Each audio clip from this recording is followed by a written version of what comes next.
total orang ngutang sama gue saat ini kalau dibeliin mobil Tesla Model 3 yang 1,7 M dapat 3 aja Pak ada Pak. Oke, hari ini di Bangyan TV channel, di Bangyan TV channel, oke. Kita mencoba satu segmen yaitu segmen soan podcast. Jadi soan podcast itu nama segmen kita atau nama program kita. Yang mana hari ini kita akan kedatangan tamu atau teman saya ini yang merupakan salah satu orang atau salah satu sosok dari kolega pejabat di Indonesia, Pak. Ya, kan lagi banyak santer banget nih terdengar. Kalau misalkan banyak isu-isu yang beredar sekarang ini gaya-gaya anak pejabat dan lain. Oke, please welcome Anton. Oh gue ya? Oke, bro, thank you ya udah datang ke podcast Bangyan Channel. Ini soal podcast. Oke. Thank you sama-sama. Okay. Tadi udah dikasih tunjang juga, makasih loh. Jadi gue nggak ngambil tunjangan jabatan. Soalnya kalau gue ngambil tunjangan jabatan, gue ngambil Rubicon kan gue takut. Baru mulai ya. Pinggir jurang. Jangan begitu-gitu dulu ya. Oke. Masih lama. Oke. Kita set up podcast kita ini kurang lebih durasinya 40 sampai 1 jam. Yang amunisi lu simpen dulu, oke? Oke. Sekarang kita perkenalan dulu. Silakan Anton. Coba diperkenalkan dirinya. Waduh. Saya ini rakyat jelata, Pak. Oh. Saya seneng aja ngelihat pemerintahan kita kok kayak Republik Sandiwara gitu. Pemerintahan negara Konoha ya. Negara Konoha. Okay. Nah, saya nggak bilang negara lain. Pokoknya negara Konoha ini lucu banget ya. Oke. Nah, Anton ini gue kenal sama lu Ton at least nyari sampai kurang lebih hampir mau setahun ya Ton ya. Iya. Hampir mau setahun. Nah, gue pengen tanya nih, sekarang lu itu sibuk apa Ton? Sibuk, of course karena ini udah bulan 3 ya kita sibuk ngurus SPT dan aktivitas dewasa lainnya. Okay. Gue banyak kegiatan dewasa yang gue lakukan. Ya termasuk ngitung pajak, PBB itu kan hanya orang dewasa yang bisa lakukan kan. Okay. Ya karena kita bayar pajak kan ya bayar pajak. Bayar pajak. Dan itu wajib ya? Wajib, meskipun ditemukan 300T katanya kan. Nganggur. Iya, katanya konon katanya kabarnya. Di negara Konoha ya. Oke. Konon kabarnya ada aliran dana 300 triliun yang nggak tahu. Iya nggak tahu. Lagi diselidiki Pak? Lagi diselidiki. Oke. Nah sekarang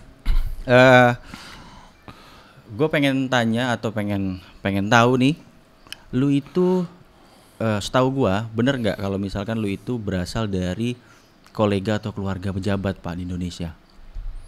Ya kalau pejabat teras yang suka ngudut di teras iyalah. Oke. Jadi gini, pejabat itu kan banyak. Iya. Ya ada pejabat yang menter banget nih. Iya menter. Yang kiranya dia itu udah punya jadi eselon 1 di sebuah kementerian apa dan lain-lain. Ada juga pejabat yang nggak sementer itu, cuman kita nggak tahu gajinya ya atau pendapatannya ya. Nah, lu itu ada di tengah-tengah mana? Dan instansi apa kalau boleh disebut? Kalau nggak ya udah. Dari mitra-mitra sama pejabat ya yang mungkin namanya juga seliweran di media ada, yang nggak seliweran juga ada. Kalau instansinya bayaran kesini nggak cukup buat buka itu ya. Oh gitu. Siap. Berarti instansinya kita silent dulu aja. Kita silent. Gue takut ada tukang bakso lewat. Oke. Kalau dari keluarga siapa Ton yang menjabat? Yang pertanyaannya dibalik. Gimana? Yang tidak menjabat. Oh, hampir semuanya menjabat. Iya, hampir semuanya tidak menjabat. Oke, bokap, nyokap? Iya, lumayan lah. Oke. Pengabdi negara aja. Pengabdi negara. Iya. Ya, at least taat aturan, bayar pajak lagi. Oke. Taat. At least mereka semua itu atau keluarga lu itu punya jabatan lah ya di instansi. Ya alhamdulillah amanah lah. Amanah lah. Oke. Nah, nyokap di mana Ton? Alhamdulillah di rumah. Maksud gua nyokap aktivitasnya di mana sekarang? Oh, masih aktif, masih kantor sih, masih ya mengabdi pada negara. Mengabdi pada negara ya. Ya. Masih aktif di kantor ya. Oke. Sebenarnya ini rada sensitif juga. Kalau bokap lu gua tahu kan. Ya. Jadi Udah itu silent aja. Iya, kalau Bokap gua nggak punya Rubicon ya. Atau rumah ratusan miliar, oke? Ya. Bokap gua orang yang baik. Oke. Ya, Oke, gitu. Jadi gue pengen tanya seputar bokap lu. Bokap lu itu udah meninggal ya, Ton ya? Ya, beberapa waktu lalu sudah. Tahun berapa? 2020. 2020. Ya, sekarang kan 2023. Ya, kalau gua berarti lu tadi gua dateng, lu ngasih gua makan, berarti lu ngasih makan anak yatim, berarti lu berpahala. Amin. Amin, alhamdulillah. Amin ya, Amin. berpahala ya. Amin. Kalau lu kapan Apa? Kapan apa? makannya? Iya. Ya enggak loh, masa 2023 punya bapak? Jangan. Jadi gini, bokap lu itu yang gua tahu, yang gua kenal kan, teman-teman di sini belum pada tahu nih. Teman-teman penonton Bang Yan Channel belum tahu sosok bokap lu itu. Nah, bokap lu itu dulunya tuh seorang apa, Ton? Yang bisa gue sebut tuh auditor. Auditor keuangan di salah satu instansi yang cukup ternama di Indo ya. Yang bisa dibilang setiap dia ada namanya kegiatan wasrik, pengawasan dan pemeriksaan. Misalnya ke Manado gitu, berangkat hari Senin. Hari Kamis itu bokap gue udah punya materinya semua yang diperiksa. Udah punya kira-kira kelemahannya ini apa, ini di mana. Jadi ketika pas berangkat weekend sampai di sana Senin pembukaan pewasrik itu pemeriksaan, itu bokap tuh udah di materi udah pegang semua. Kelemahan ini di mana semua, kekurangan, kecurangan dan segala macam di mana semua. Yang gue inget sampai terakhir jabatan bokap gue sendiri itu ada ya penyelewangan sebuah dana di sebuah instansi ya, ketahuan sama bokap. Dikasih sekian puluh juta, bokap gue tolak baik-baik, ditambahin lagi ratusan juta, sampai akhirnya ya bokap gue tuh nggak seneng gitu karena dia dianggapnya kan di instansi itu macan, dari dulu tuh macan. Jadi kayak pokoknya kalau udah bokap gue datang ya aduh kita harus urusin apa segala macam, sampai uangnya dilempar ke yang ngasih. Saya nggak butuh uang kamu, kembalikan uang kamu ke negara. Jadi yang gue mau perjelas, bokap lu di sini posisinya sebagai apa? Kepala kah atau ketua tim pemeriksa mungkin ya? Ketua tim pemeriksa. Iya. Atau anggota tim pemeriksa juga dari dulu ya, dari zaman ya jabatannya lebih rendah juga dia ikut meriksa terus karena kan dia bagian auditor keuangan. Di instansi yang cukup ternama soalnya. Jadi sedikit banyak lu juga mungkin tahu ya apa kegiatan bokap di sana. Dari gue lulus SMA tuh sering diajarin bokap gimana mau papa mau meriksa sini gini materialnya gini. Dari awal gue ngikut gue tuh diajarin macam-macam teknik, cara perhitungannya, cari harga segala macam sampai penulisan laporannya, sehingga nanti gue juga ikut bantu bokap ya, lumayan lah, maksudnya gue bantu ditambahin uang jajan, apalagi anak kuliahan baru masuk kuliah terus uang jajan pas-pasan. Kan kebetulan dulu gue juga kuliah karena beasiswa jadi nggak mau ngebebanin beban orang tua, tapi kalau dikasih uang jajan karena gue kerja nih, karena gue ada andilnya bantu bokap gitu ya, alhamdulillah gue terima. Jadi akhirnya gue tahu nih, cara pemeriksa tuh seperti ini, cara ini tuh begini, audit itu seperti ini, cari harga seperti ini, mitranya siapa segala macam. Jadi ya akhirnya tahu banyak lah ya. Ya, tapi yang jelas dari setiap laporan itu gue juga baca setiap kesimpulan. Artinya bokap gue itu bukan hanya sekedar kayak datang terus obrak-abrik rumah orang yang udah jadi. Jadi kayak pejabat-pejabat negara Konoha yang sok-sokan sidak menjelang pemilu gitu, terus dia nendang-nendang apa nih rekanannya nih, bangunannya nggak bagus, nggak. Tapi dari situ juga bokap menuliskan, ngajarin gue juga. Akhirnya gue juga ikut. Akhirnya kamu cari kesalahan, tapi juga harus tahu di mana kelemahannya, tapi juga harus bimbing gimana cara memperbaikinya. Nice. Jadi ibaratnya adalah sebuah kritik yang konstitusional, di mana yang dikritik bukan subjeknya, tapi kebijakannya. Jadi kebijakannya adalah bikin proyek ini, pengadaan ini gitu. Jadi yang dikritik adalah kebijakannya, ya, konstitusional. Jadi bokap gue juga bantu cari solusi di mana dalam laporannya untuk ini kembalikan harta negara segini, terus perbaikannya segini gitu. Itu kebijakan yang menurut gue yin yang ya. Yang balance dari bokap yang masih gue terusin sampai sekarang. Oke. Berarti lu sedikit banyak juga tahu dong. Banyak mungkin nih ya, gue nggak tahu ya. Mungkin nggak banyak ada permainan di dalam sana. Let's say katakanlah KKN gitu. Lu pernah nggak mendengar itu dari bokap atau yang pernah di spill dari bokap gitu? Pernah ya, tapi ya istilahnya dalam dalam dunia seperti itu kita di tiap-tiap instansi biasanya punya kode sendiri. Jadi nama sendiri. Contoh, salah satu instansi ngasih nama ya, pokoknya gitulah. Ada lagi yang ngasih nama pemerataan atau ngasih nama ngasih makan ikan, siraman rohani. Kode-kodenya beda-beda lah tiap-tiap instansi, tapi itu bahasa-bahasa hidden curriculum yang seharusnya sih publik ya kalau tahu mungkin geger juga gitu loh, apalagi zaman sekarang yang masalah pejabat di sebuah instansi begini. Ya kita ngerti lah maksudnya. Ada dalam sebuah misalnya proyek atau apa gitu, bolehlah cari untung, namanya juga vendor misalnya bekerja sama instansi. Cuman masalahnya adalah bisa nggak cari untungnya itu jangan kemaruk gitu loh.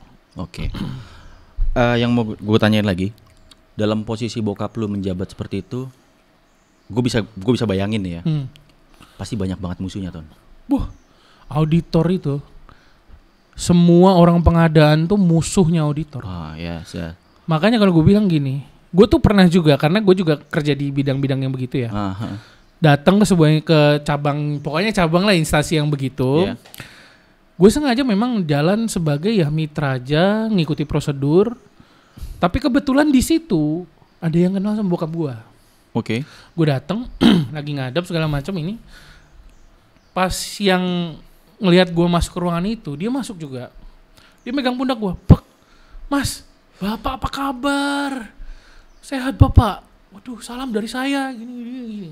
Disebutlah namanya, dari mana gitu. Iya, mau kenal Bapak dari mana gitu segala macam. Oh, siap. Saya bilang siap. Oh, ya.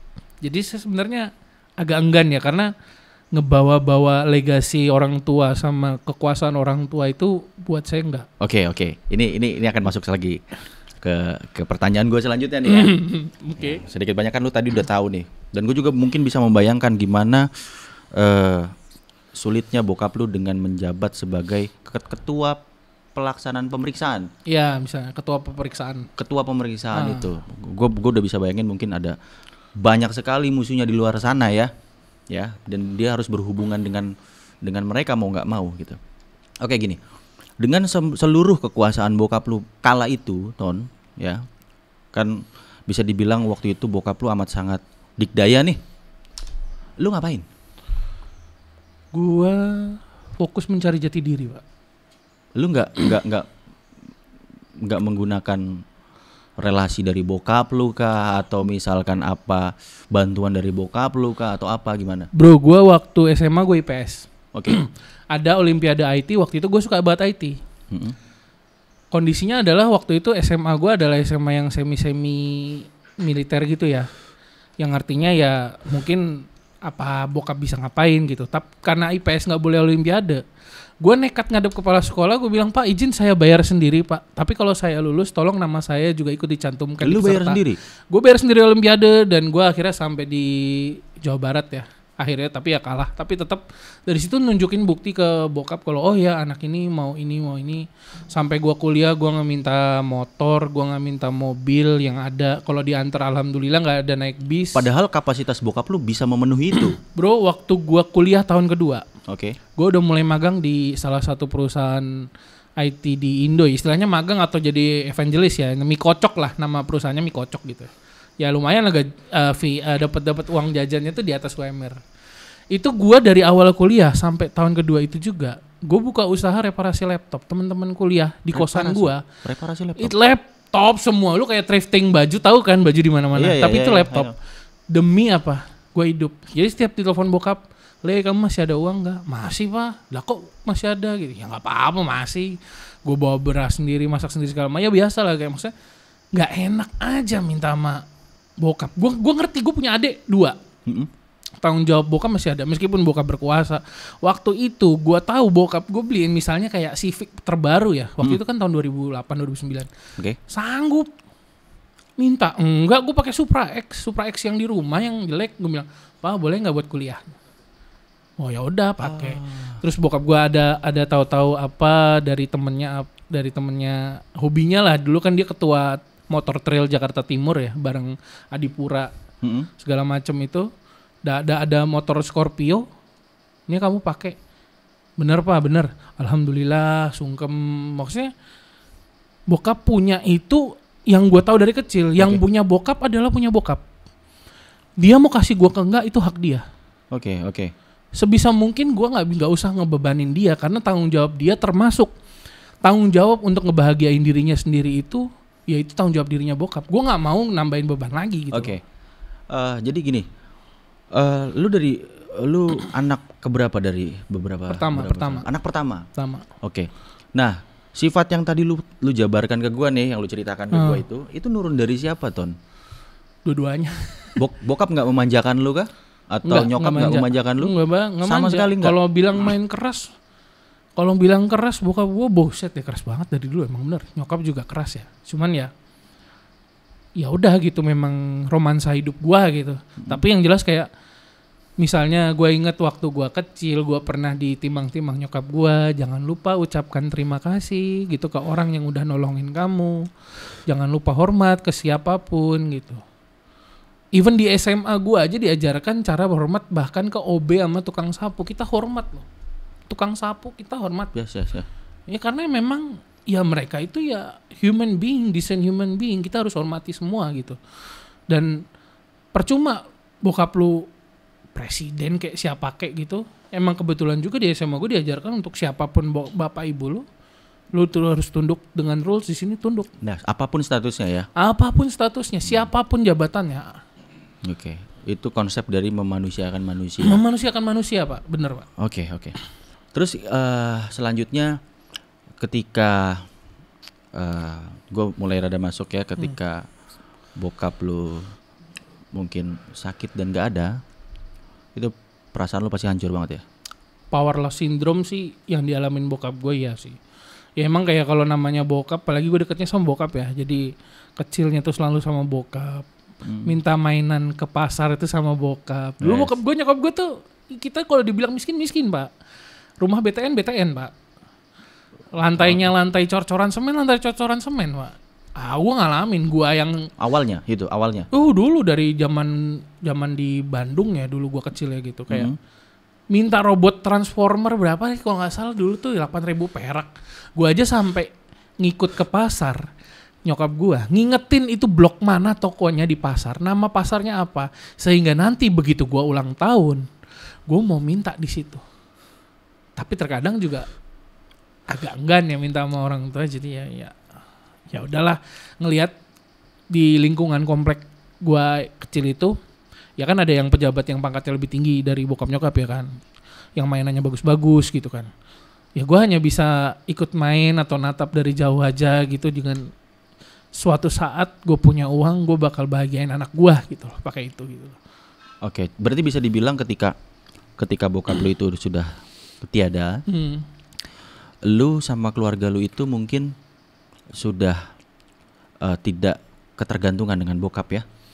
Most often ya sih, karena memang ya terlepas dari kenangan-kenangan atau ya, betul. Gitu. Jadi kan ada yang ya bokap gue tuh di malam ke hari ke-40 itu kan datang mimpi. Ya bokap bilang pamit ke gue, titip nyokap sama adik-adik. Dia bilang banyak hal di dunia ini yang papa belum kasih tahu ke kamu. Mungkin kamu belum siap, mungkin kamu gak kuat. Tapi mohon maaf papa udah harus pergi gitu kan. Nah bokap gue datang di mimpi kayak gitu. Gue bangun, gue nangis, basah. Oh ya udah. ya udah mau nggak mau ya sebagai anak pertama ya telan aja lah, pahit manis juga. Oke. Yang penting gini, kalau lu nyusahin orang tua lu ya kasihan hidupnya, mereka udah tua, udah saatnya nikmatin hidup gitu loh. Sebisa mungkin kurangin beban ke orang tua gitu. Yes. Mantap. Lalu bagaimana waktu itu cara lu meyakinkan atau misalkan lu kan sebagai anak pertama nih Ton ya, ketika bokap tiada otomatis lu harus menggantikannya ya. Bagaimana waktu itu lu meyakinkan adik-adik lu atau misalkan keluarga lu itu untuk oh ini gua nih, gua yang harus menggantikan bokap. Bagaimana lu menafsirkannya itu keluarga lu? Yang pertama yang jelas rangkul lah. Rangkul, banyak ajak bicara, dan yang terutama adalah gini. Yang nyiptain nyokap gue tuh ya Tuhan ya. Yes. Termasuk adik-adik gue juga. Jadi ya kalau kita misalnya ada sesuatu yang nggak bisa disampaikan ke adik, ke nyokap, entah karena terlalu sayang ke keluarga sehingga nggak bisa disampaikan atau selek, yang ngomongnya ke yang nyiptain dong. Bacain doa, bicara heart to heart aja sama Tuhan, nggak salah dong. Okay. Orang Tuhan itu kan maha mengerti kan, kodok krik jangkrik doang aja dia dikasih hidup, dikasih makan, dikasih nyawa. Apalagi kita bisa ngomong. Ayo conversation to God aja dalam hati sambil ibadah bilang ya Tuhan gini gitu. Tapi memang kebijaksanaan kita juga harus main di mana kayak misalnya orang tua gue, nyokap gue itu generasinya boomer ya, di atas. Pola pikir pemahaman tentang sesuatunya juga mungkin tidak se-advance yang anak sekarang. Ya. Dan kebalikannya juga adik gue yang paling kecil, yang paling muda juga dia kan gen Z, yang milenial ke sana. Pemahaman untuk sesuatunya mungkin lebih cepat tapi mungkin masih tinggi di ego, di apa gitu. Ya kita balance lah. Jadi dan termasuk itu coba ngomong sama yang nyiptain dia gitu. Tanya gitu loh, salahku apa untuk nyampaikan ini gitu loh. Aku pengen mereka ngerti ini gini gitu. Nanti somewhere along the process ketika anak-anak muda ini adik-adik kita wisdomnya nyampe, virtunya nyampe, mereka akan ngerti. Mereka akan ngerti kenapa kakak dulu berantem sama mama terus, sama papa terus gitu. Oke. Nanti lama-lama mereka ketika kedewasaannya nyampe, udah nyampe apalagi quarter life crisis, nanti lama-lama mereka juga ngerti pola pikir yang kenapa gua waktu itu ngomong gitu. Ya kalau ke nyokap ya mungkin ya mau nggak mau ya sudahlah. Namanya ibu kita sendiri, berbakti aja, senengi aja. Kalau nggak bisa ya mau gimana? Ya selama masih ada nyokap sih ya senengin lah gitu. Oke.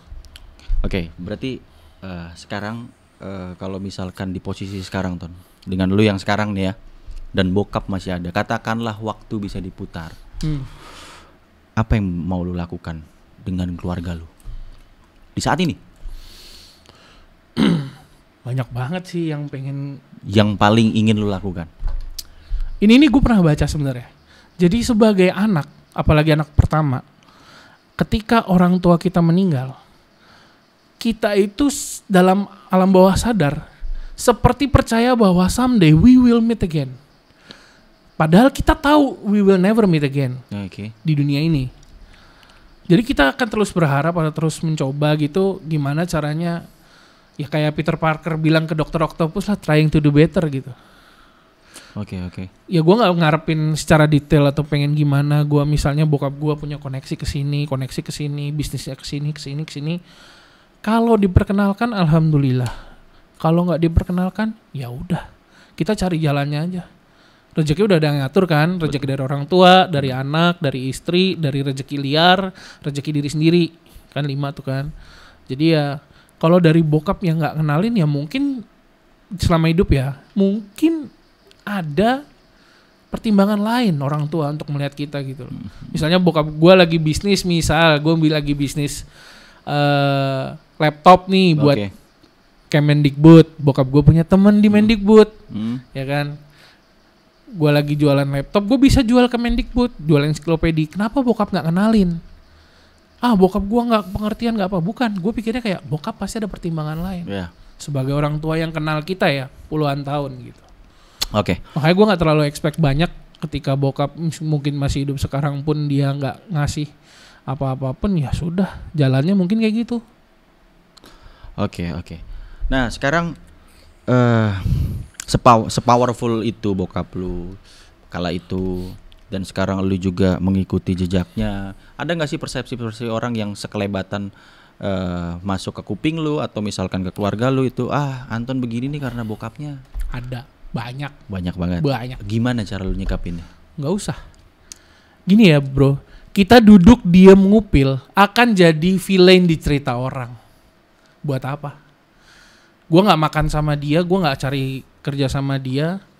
Bahkan ya gue beberapa waktu lalu gue juga kerja sama seorang pejabat publik tapi kelasnya di bawah ya gitu. Yes. Bikin acara lomba-lomba burung ya gitu ya. Itu kita dihianatin bener, dipermainkan bener.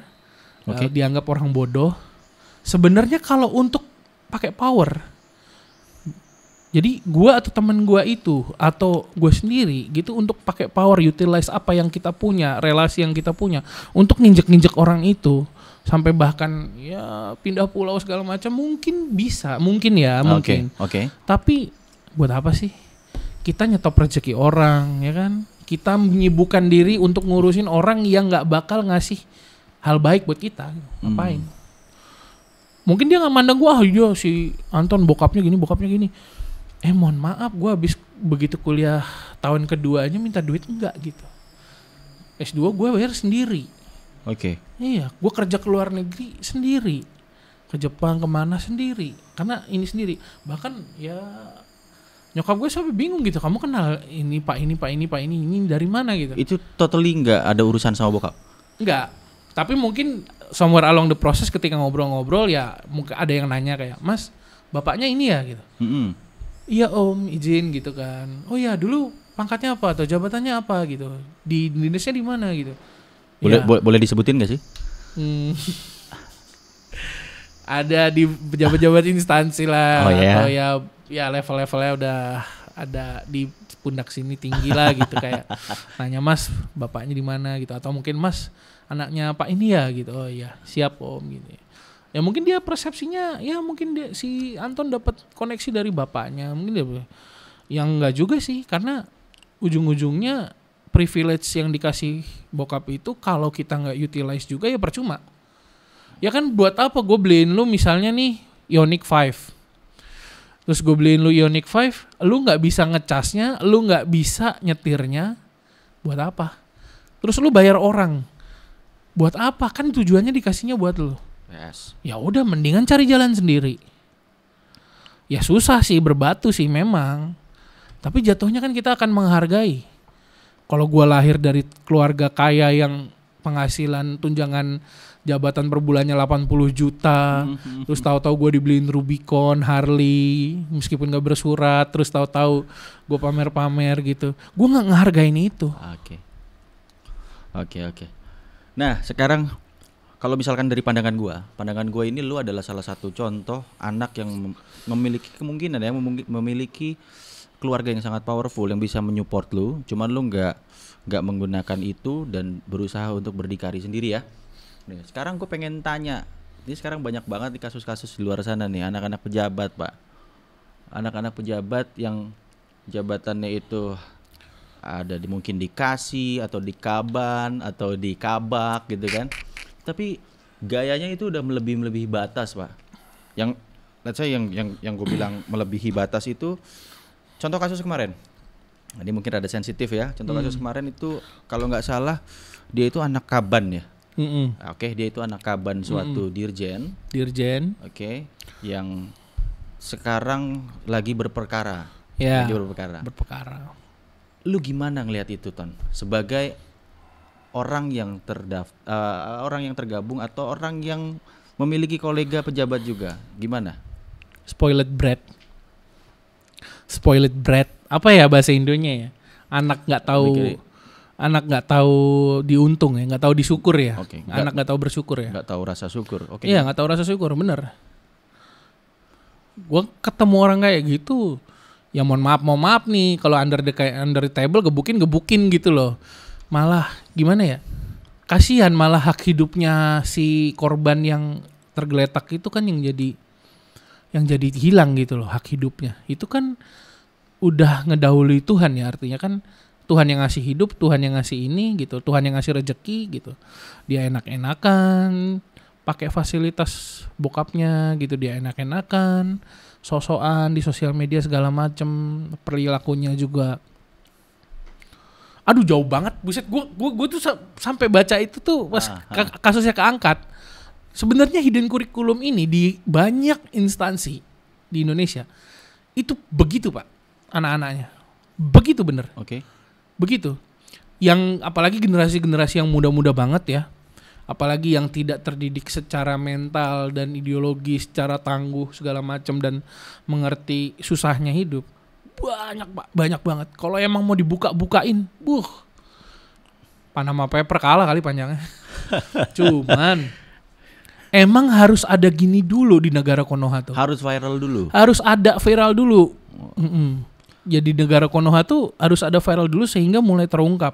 Nah, kan mulai banyak juga kan akhirnya terbuka. Mulai banyak juga banjir mobil-mobil non surat di pasaran, banjir Harley di pasaran juga. Akhirnya pada mau cuci tangan semua. Yes. Ya itu menunjukkan kalau itu salah. Tapi sayangnya emang negara kita harus begitu dulu sih. Negara Konoha ya, ralat. Negara Konoha ya. Konoha harus begitu dulu sih. Oke, menurut lu apa sih kira-kira nih yang melatar belakangi anak-anak ini nih? Anak-anak ini untuk apa ya?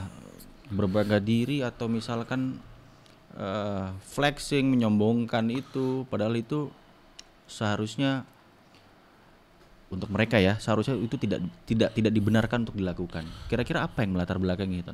Satu mungkin parentingnya salah. Ketika seorang sudah mulai menjabat, aktif dan sibuk, sementara istrinya juga mungkin seperti itu, melimpahkan pendidikannya ke pihak lain yang belum tentu mengenal banget jati diri anak sama lingkungan anak itu tumbuh. Terus juga kurangnya diajarkan rasa berterima kasih, kurang diajarkannya rasa syukur gitu loh, kayak itu kan jadinya manusiawi banget sebenarnya itu tuh, jadi angkuh, jadi arogan, jadi ngerasa bokap gue pejabat mau ditilang, gak bakal gue ditilang. Iya, gue rada gedek sih.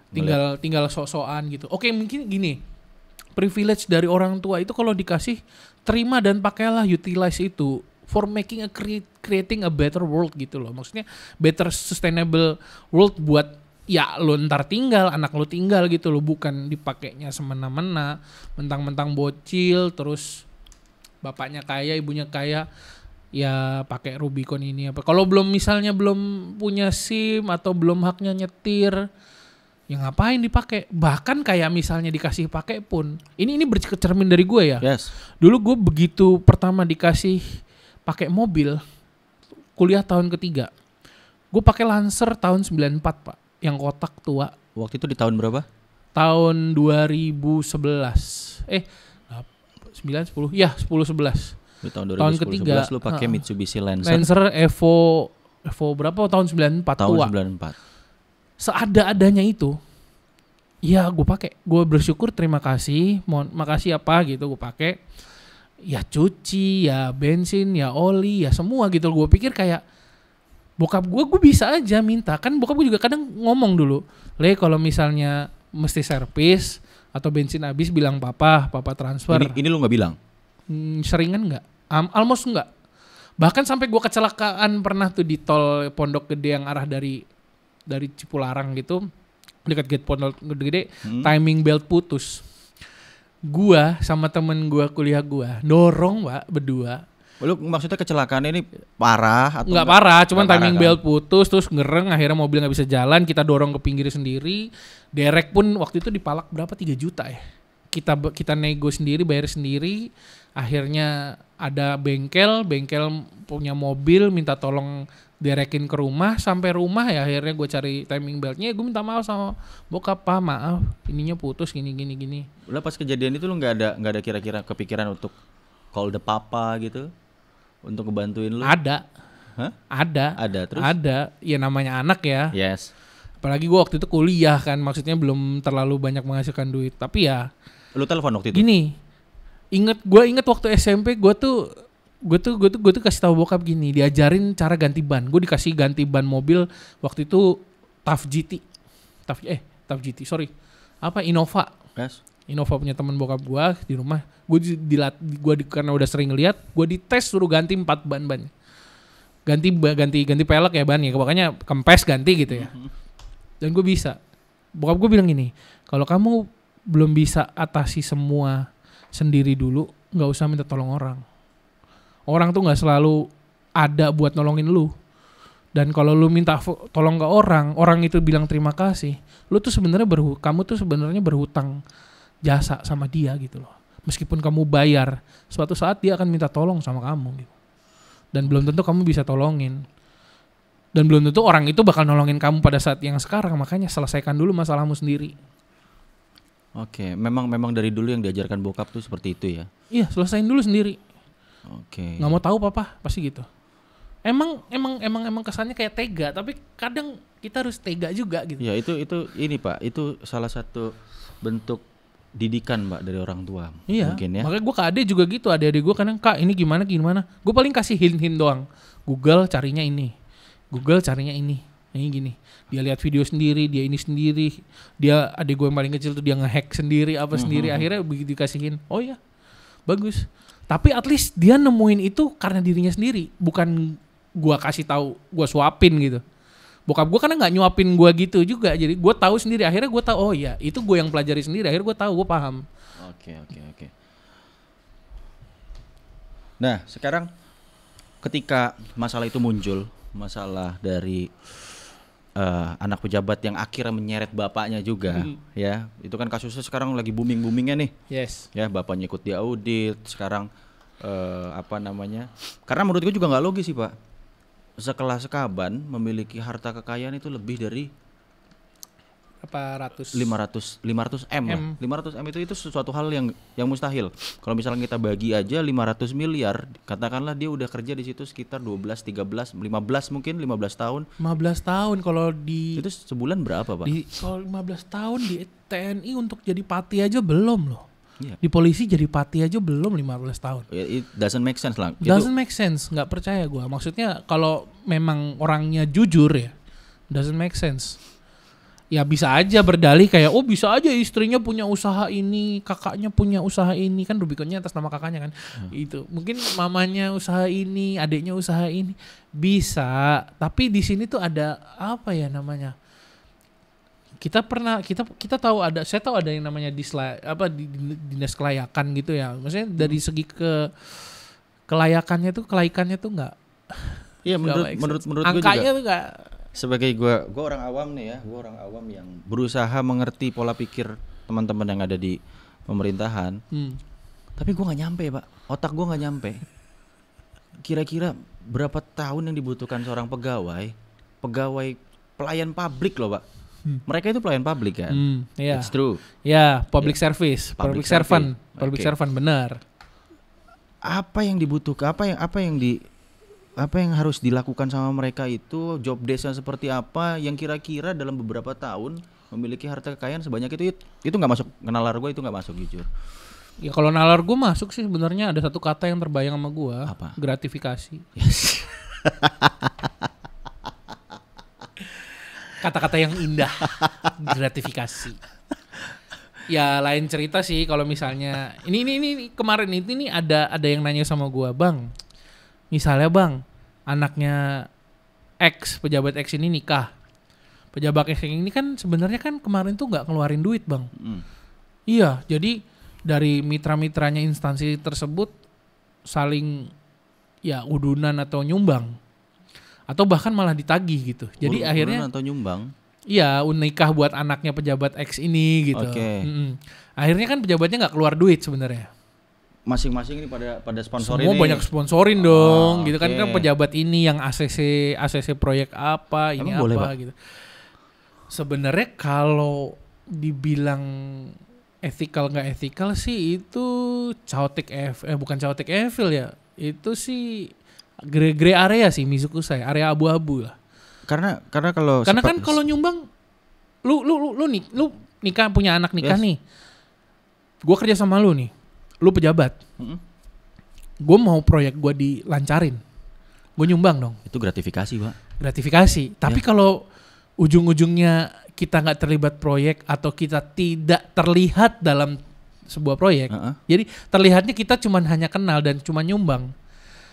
Apa yang bisa membuktikan itu sebagai gratifikasi atau enggak? Kan gue aja bisa dalih. Oh, gue ngasih ke Yan karena anaknya Yan nikah karena Yan temen gue. Gue ngasih 500 juta misalnya gitu. Ya nggak logis juga sih, kadang kayak kalau gue ke kondangan aja yang ngasih 10.000 aja ada gitu loh, tapi kan masih 500 juta. Iya, ya? Kadang-kadang juga amplop kosong diisi 2.000-an lu makan rendang. Makan rendang bukan tunjang ya, bukan tunjangan juga ya. Iya, pas malam pertama tuh pas dibuka, anjing 2.000.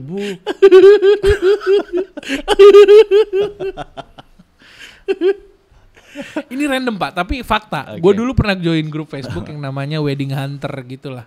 Jadi sekarang grupnya udah secret, terus udah nggak tahu masih ada apa enggak. Tapi waktu itu gue keluar waktu anggotanya udah 400 orang. Di mana mereka saling ngasih info balai-balai mana yang nikahan, hari apa, jam berapa, dan pejabatnya siapa. Jadi kita bisa kira-kira makanannya enak. Padahal kita nggak saling kenal di sana. Jadi yang penting datang ngasih 2.000, ngasih 10.000, kita makan enak. Gue pernah join tuh 2 kali, gue pernah datang. Habis itu gue ngerasa, ini rasanya tidak etis. Gue nggak mau ketika gue nikah ada orang nggak kenal. Lu nikah gede-gedean, kan lu nggak tahu ya ini siapa. Mungkin ini temannya istri lu, ini temannya ponakannya mertua lo gitu bisa. Ya. Iya, dia ngasih 10.000, dia makan semua menu. Itu banyak terjadi, Pak. Banyak. Itu banyak terjadi. Tapi yang mau gue highlight tadi, emang pernah ada orang yang urunan itu 500 juta, Pak, untuk nikahan seseorang. Lu pernah tahu gitu? Gue takut ada tukang bakso aja sih di rumah gue. Tapi kalau misalkan gue berandai-andai ada orang nih yang lagi melaksanakan resepsi di sebuah kampung atau sebuah daerah gitu, tiba-tiba ada orang datang ngasih 500 juta. Itu malamnya orang buka amplop itu atau misalkan buka 500 juta masuk amplop nggak bisa dong, harus dalam tas batik ya. Tas batik. Katakanlah dia masukin ke dalam tas atau apa gitu dan dia buka. Itu menurut gua pernikahan tuh bisa jadi industri, Pak, nanti, Pak. Wah, udah. Udah? Telat lu. Gimana maksudnya gimana?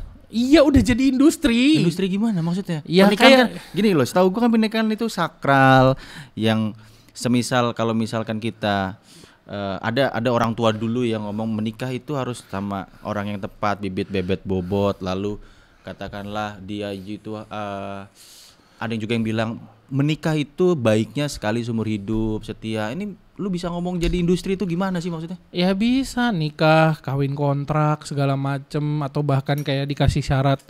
Ya kayak di sinetron yang kita dulu lah, misalnya kamu nikah dulu, kamu punya anak dulu, baru nanti opa wariskan atau papa wariskan ini, segala macem. Atau nikah sebagai memperpanjang dinasti.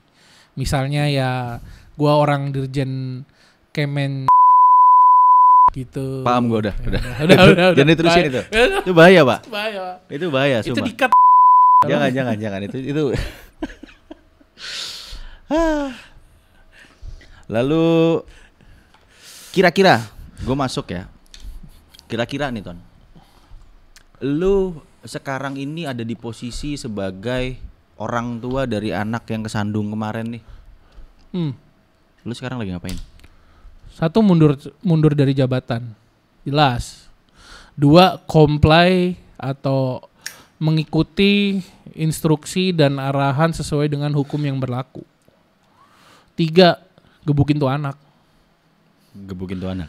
Iya, nggak usah disebut sih, nanti jadi KDR, ntar Kaseto ngomong. Tapi kan dia jagoan, Pak. Masa mungkin aja bapaknya bisa kalah. Mungkin bapaknya juga udah mikir mau gebukin tuh anak, tapi dia bisa kalah. Ya gebuk-gebukan aja sampai mati lah. Aku tuh bapaknya malah yang koma. Enggak, bro. Gue punya teman spoiled brat juga. Anak pejabat juga. Terus bilang, ini bagus. Dia tengil. Dia karaoke ke tempat karaoke dan dia take away gitu.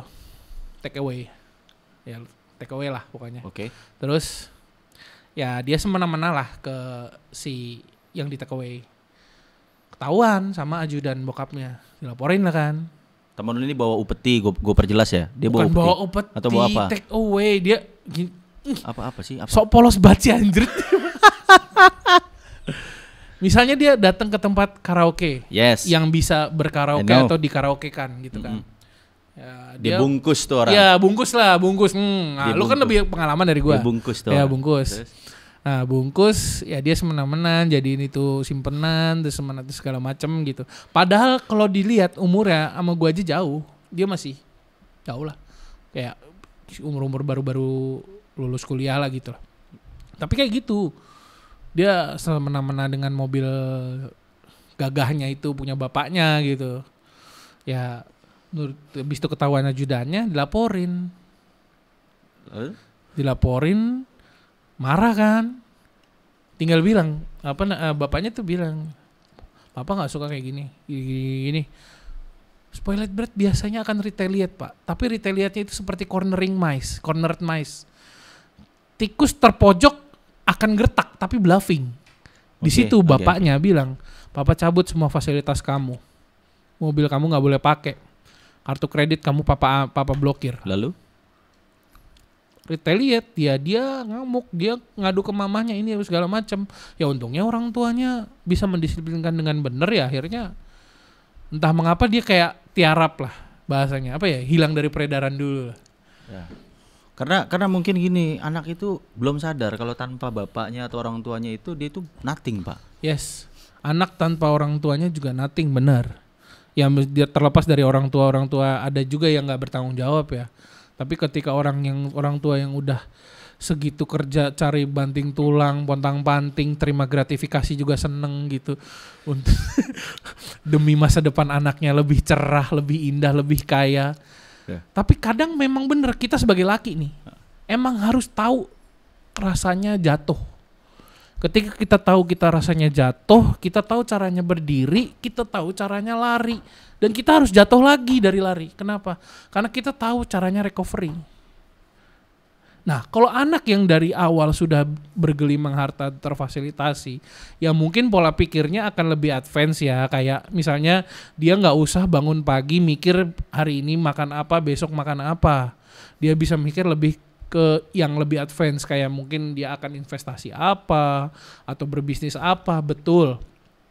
Tapi ada kalanya kita harus menghargai apa itu rasanya atau powernya selembar uang 5.000 aja. Harus tahu rasanya. Oke. Gue tuh nggak sampai 2 tahun lalu ya, bokap gue kan udah 3 tahun ini. Gue tuh pernah yang di dompet gue tinggal 28.000, di ATM gue tinggal 16.000. Lu ngalamin itu? Ngalamin. Oke. Ngalamin 16.000. Gue nggak enak dong minta nyokap, apalagi gue minta adek. Padahal posisinya ada mereka. Posisinya ada. Terus kenapa lu nggak minta? Pacar gue juga ada. Pacar gue waktu itu gajinya ribuan dolar, apa cantik segala macam. Aduh, mau minta nggak enak gitu. Kenapa lu nggak ngomong? Kalau orang mau bilang gampang gengsi. Kalau mau bilang gampang gengsi. Tapi kalau gua ngadepin itu sendiri kayak, kalau gua nggak bisa bangkit dari yang kayak gini, ya nanti kalau misalnya gua jadi bisnismen, gua punya mall, dikadalin pejabat atau dikadalin orang, gua nggak bisa bangun dong. Ya kalau for the sake of the conversation ya, gua bilang yang utang sama gua saat ini total orang utang sama gua saat ini, kalau dibeliin mobil Tesla model 3 yang 1,7 M dapat 3 aja Pak, ada Pak. Wow. Itu yang utang sama gua saat ini. Ya, atau ya sama keluarga lah, sama nyokap gitu, sama ada yang utang seperti itu ada. Dan kayak nggak tahu diri juga, senang-senang juga. Oke. Ya kemana-mana, ya kan? Oke. Bahkan malah kadang ya gue yang paling heran, gue juga dimaki-maki gitu loh. Oke. Yang utang lebih galak sama gue gitu. Kayak gue tahu orang yang lo maksud kayaknya nih. Ya, we all know lah. Kayaknya tahu lah. Oh. Oke. Tapi gini, ada ya gimana ya? berbelas asih lah, seperti kamu mau dibelas asih gitu kan. Buddha aja bilang seperti itu. Ya gue bukan Buddha, gue bukan agama, gue bukan Buddha, tapi maksudnya ya akan ada karmanya juga. Karma itu ada beneran. Lu percaya karma? Percaya. Lu pernah merasakan atau pernah melihat orang Gua ngalamin sendiri. Lu pernah kena karma? Ngalamin sendiri, tapi bukan masalah duit ya, masalah percintaan. Oke. Kenapa? Karena gue pernah ngetigain yang tiga-tiganya itu sahabat ternyata. Ngetigain sahabat lu? Bukan sahabat gue. Jadi itu cewek ini bertiga ini sahabat. Tapi lu pacarin semua? Yes. Ganteng lu, Pak.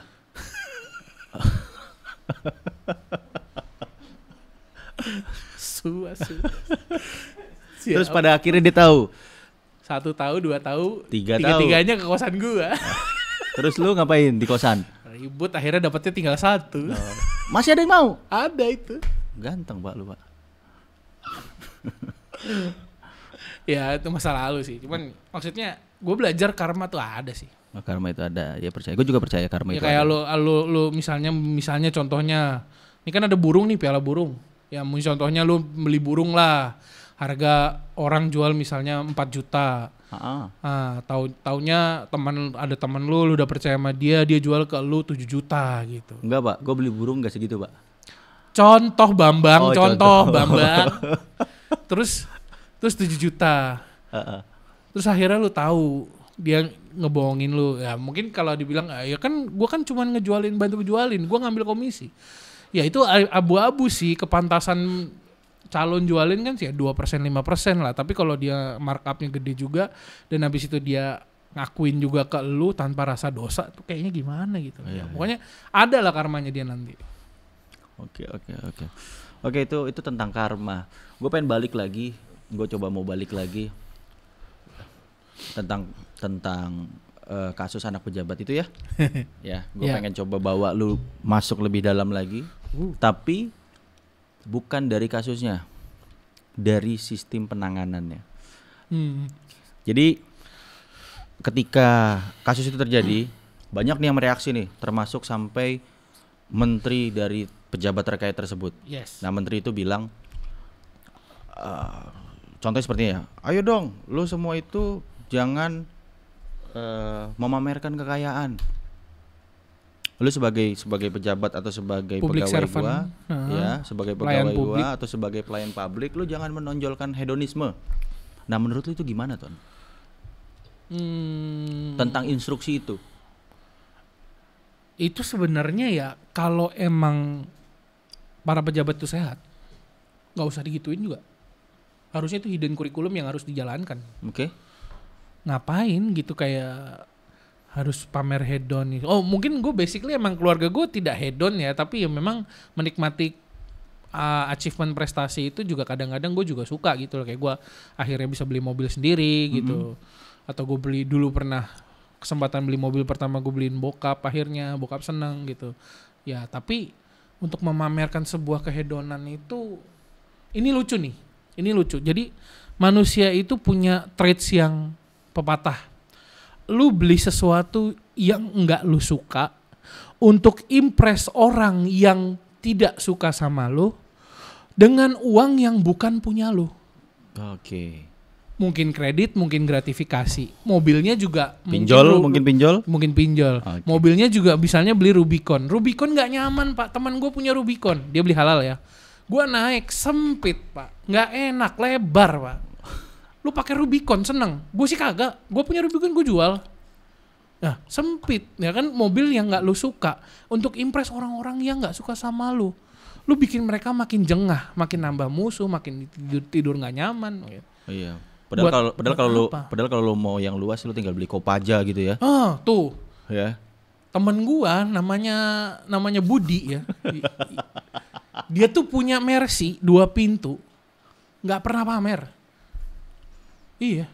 Dia tiap pulang ke Purwokerto, dia pakai Mercy 2 pintu itu nggak pernah pamer. Nggak pernah pamer. Mercy apa itu? Mercy 2 pintu jendelanya 14, Pak. Mercy 2 pintu jendelanya 14. Jendelanya 14. Itu Rosalia Indah, Pak.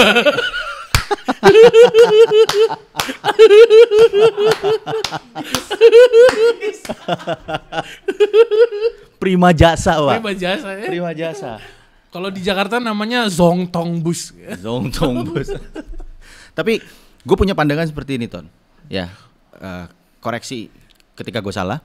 Tapi begini, ketika Ibu Sri Mulyani atau Menteri Keuangan menginstruksikan pegawainya untuk tidak berlaku hedonisme, itu kalau dalam pikiran gue atau dalam pandangan gue itu sama aja kayak lu punya duit banyak nih, entah dari mana, umpetin dong, jangan diunjukin dong.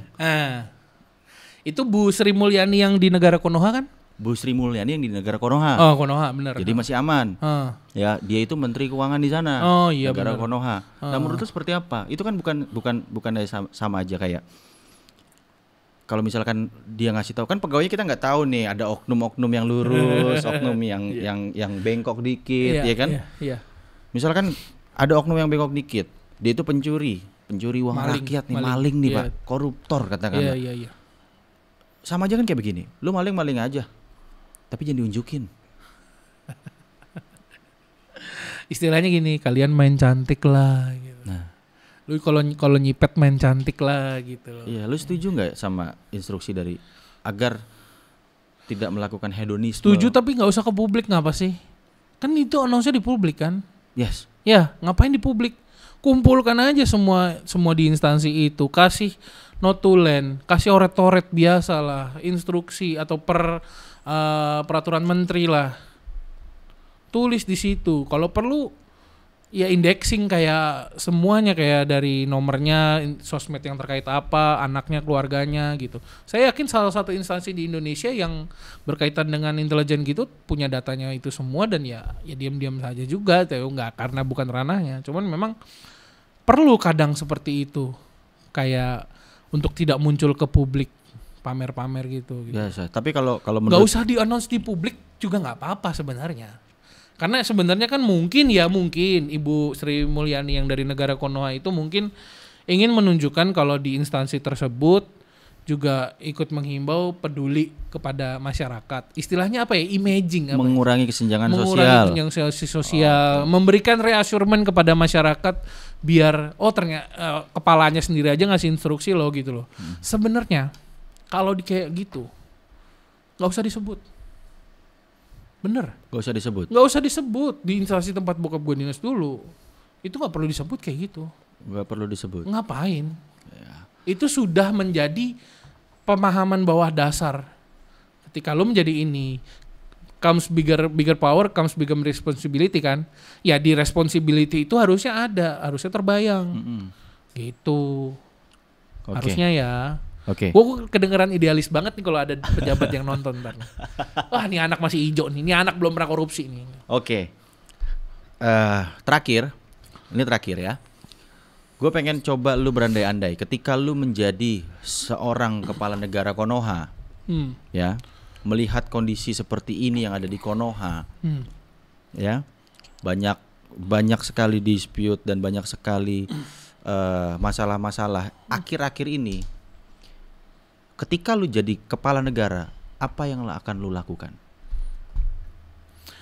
Kalau gue jadi gimana ya? Kita rubah konteksnya jadi orang yang paling bisa berkuasa di Indonesia gitu ya. Yes. Oke. Gue akan rubah Indonesia jadi monarki. Why? Karena Pak gini, manusia itu dalam bawah sadarnya they crave for subjugation. They crave for subjugation yang berkedok dengan eksklusivitas. Contoh, banyak ratusan ribuan orang pegang sebuah kartu VIP Privilege Mall, yang dimana untuk mempertahankan kartu privilege itu lo harus belanja di mall itu minimal 1 juta atau 2 juta sebulan. Kalau di mall itu ada 1.000 orang, satu orang belanja 1 juta, minimal per bulan mall itu udah dapat 1 miliar. 1 miliar. Dengan embel-embel exclusivity.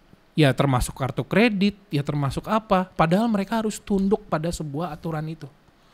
Ya manusia itu sebenarnya tuh craving for ditundukkan. Ya kenapa nggak kita bikin aja monarki? Sekalian negaranya. Titah raja itu absolut. Pemerintahan tapi tetap diwakilkan oleh Perdana Menteri. Kebijakan-kebijakan dilakukan oleh juga Perdana Menteri dan Parlemen. Tapi titah raja itu absolut. Nah, dari sini kita bisa menjembatani apa yang selama ini susah. Karena manusia dikasih demokrasi itu terlalu mewah. Mohon maaf. Oke. Gue juga suka demokrasi, gue juga pengen demokrasi. Tapi yang ada sebenarnya di dunia ini, semua demokrasi itu adalah ya mau oligarki, mau monarki yang berkedok demokrasi. Jadi wajah doang demokrasi sebenarnya. Oke. Jadi pengaturan tata aturan penegakan hukum yang berlaku itu dijadikan monarki. Implement teknologi berbasis AI dalam administrasi termasuk keuangan. Oke. Iya, kan jelas dong hitam di atas putihnya, laporannya, input outputnya kapan, masuknya kapan, berapa angkanya gitu loh. Buktinya di Cina kayak facial recognition dan credit score per orang aja udah mulai diterapkan gitu loh. Oke. Kayak di SIM kita nih, SIM kita kan kalau kita ngelakuin penganggaran, tilang kan SIM kita poin kita berkurang. Oke. Ya itu semua diintegrasikan di dunia misalnya negara Konoha yang monarki yang baru ini gitu loh. Oke. Jadi penegakan tata aturan itu tidak ada kompromi. Yakin deh kagak bakal ada anak semena-mena naik Rubicon nendangin pala anak orang. Lo yakin ya? Yakin. Oke, jadi kalau lu jadi kepala negara, lu akan merubah negara ini menjadi negara monarki. Titah raja is number one. Yap. Oke? Oke. Oke. Tutup.